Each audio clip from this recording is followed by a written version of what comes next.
everyone, it's me Mariam once again here with my channel after a long break with a new lesson. I hope you are doing well and enjoying the best of everything around you. तो कैसे हैं आप सब लोग?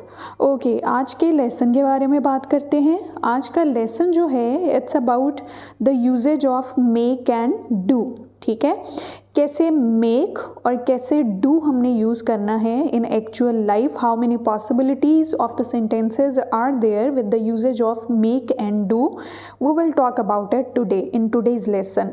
Before we move any further, please do not forget to subscribe to my channel and share the video with your friends on your status and everywhere where it's possible. ठीक है, भूलिएगा नहीं आप मज़ीद इसको शेयर करना फ्रेंड्स के साथ और सब्सक्राइब करना, बेल आइकन प्रेस करना, आप सब चीज़ें पहले से जानते हैं.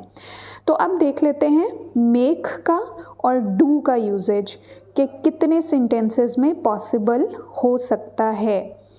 Okay, let's start with the word of make. ठीक है, मेक से हम क्या क्या सेंटेंस कंस्ट्रक्शन कर सकते हैं. It's very much visible to everyone I believe.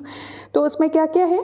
A phone call. ठीक है, मेक के साथ हमारी जो है वो फ़ोन कॉल भी पॉसिबल होती है. That we can talk about making a phone call. ठीक है, for example I am going to make a phone call. Okay, a decision can be an other word जिसके साथ आप मेक की sentence कर सकते हैं. Make can be used as a verb in it, जैसे कि he is making wrong decision या she made a right decision. तो डिसीजन के साथ मेकिंग होती है, जैसे हम कहते हैं डिसीजन मेकिंग. ठीक है, तो डिसीजन के साथ मेक आपका वर्ब पहले यूज़ होता है. So is the case with phone call. I am going to make a phone call to a friend. He is making right decision. And then the next word is a cake. Cake के लिए भी making भी हो सकती है, baking भी हो सकती है. Both of the possibilities are here. For example, I am going to make a cake for you. I'm going to make a cake for you or I'm going to bake a cake for you. Both of the sentences are correct. Syntactically, grammatically, both exist. The next word is a mistake. Mistake is a word जिसके लिए we are going to use the same verb that is make. For example, she is making a huge mistake. You are making a mistake or it's you. For example, they made a silly mistake. तो make or made depending on the sentence structure, a mistake के साथ we use the same word. Okay, the next is a comment. अब comment करना जो होता है it's basically called in English making a comment.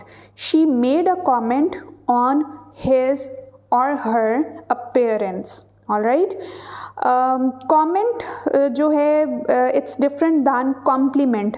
I hope you understand the difference between a comment and a compliment. Compliment has always it needs to be positive, it needs to be pleasant that the other person likes. लेकिन comment can be critical, it can be something that the other person may dislike in return. Alright, so she is making a comment on her behavior, on her appearance.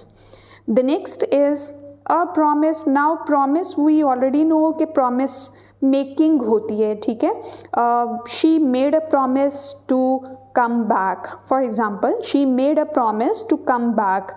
Make a promise that you won't leave anywhere. ये थोड़ा emotionally sentence making में कर रही हूँ with the word of promise. Okay, I got another word, sentence. Sentence making करना, sentence की भी making होती है. Let's make a sentence. एक और भी हो सकता है, लेट्स कंस्ट्रक्ट अ सेंटेंस. ठीक है, अच्छा, तो प्रॉमिस के साथ make. She is making false promises, let's suppose. The next is dinner.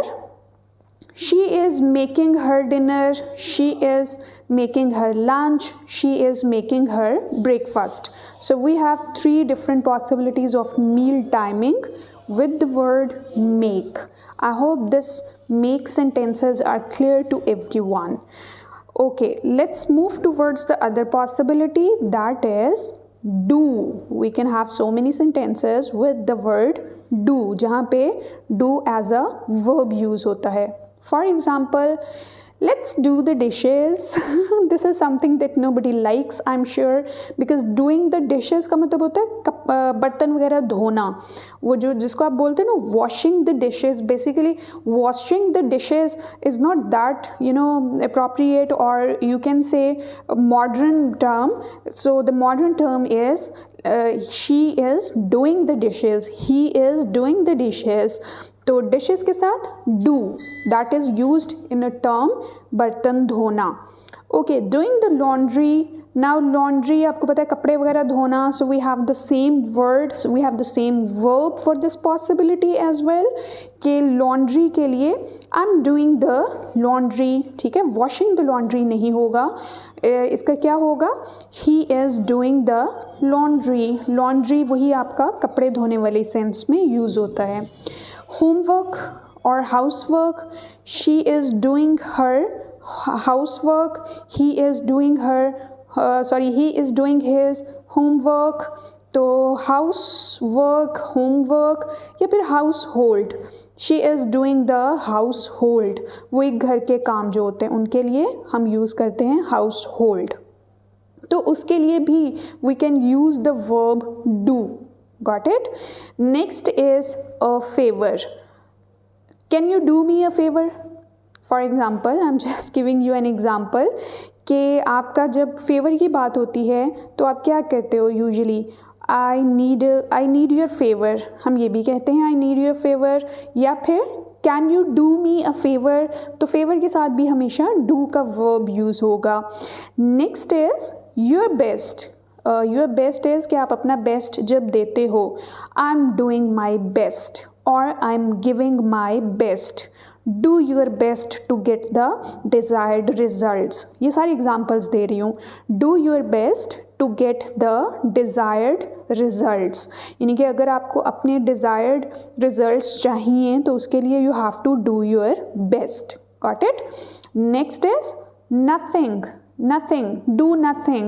For example, if you are just roaming around, moving around lazily or just on your bed, so you can say I am doing nothing right now. Yeah, I do nothing at the evening time. तो nothing के साथ भी do is a verb which will obviously be used according to the appropriate context. ठीक है. Do your nails, ठीक है. Nails की जब हम करते हैं कोई सफाई वगैरह या फिर वो जो नेल पेंट वगैरह अप्लाई करना along with some other things which usually ladies do with their nails. So do the nails, do your nails, let me do your nails, यानी कि मुझे उनको ठीक करने दो और नेल पेंट वगैरह साफ वगैरह उस तरीके से. Late me do your nails. So this was about today and I'm sure it was helpful. Like we have talked about the usage of make, like you can see that how many possibilities were there कि हम make से क्या क्या sentences बना सकते हैं. Then we talked about the usage of do. Like you have seen there are so many possibilities with the verb do जिसको आप attach करके you can make a very good sentence. तो इस तरीके से फ्लुएंसी आपकी इम्प्रूव हो सकती है in English speaking. I hope it was helpful for everyone, for every beginner who is trying to be familiar with the usages of English और who is trying to make some sentences of daily use, ताकि उसको थोड़ा सा ये जो sentences थे words possibilities थी I am sure ये काफ़ी हेल्पफुल होंगी. और भी बहुत सारी पॉसिबिलिटीज़ होती हैं, वो will be talking about them in different episode in different lessons. ठीक है. So till then take very good care of yourself और अपना बहुत सारा ख्याल रखिएगा. And again do not forget to subscribe and share my channel with your friends, with your family, with your relatives, with each and every one. So thank you so much. Take care. Bye bye.